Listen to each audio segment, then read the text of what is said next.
सुरगुरुं वन्दे जगत्कारणं वन्दे पन्नगभूषणं मृगधरं वन्दे पशूनां पतिं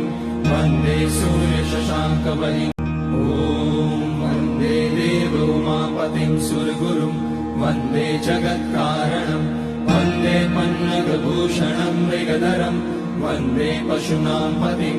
वन्दे सूर्यशशाङ्कबलिम् ॐ वन्दे देवोमापतिं सुरगुरुं वन्दे जगत्कारणं वन्दे पन्नगभूषणं मृगधरं वन्दे पशूनां पतिं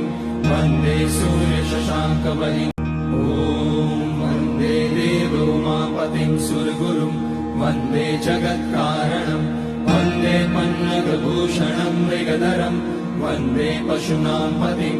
वन्दे सूर्यशशाङ्कबलिम् ॐ वन्दे देवोमापतिं सुरगुरुं वन्दे जगत्कारणं वन्दे पन्नगभूषणं मृगधरं वन्दे पशूनां पतिं वन्दे सूर्यशशाङ्कबलिम् ॐ वन्दे देवोमापतिं सुरगुरुं वन्दे जगत्कारणं वन्दे पन्नगभूषणं मृगधरं वन्दे पशूनां पतिं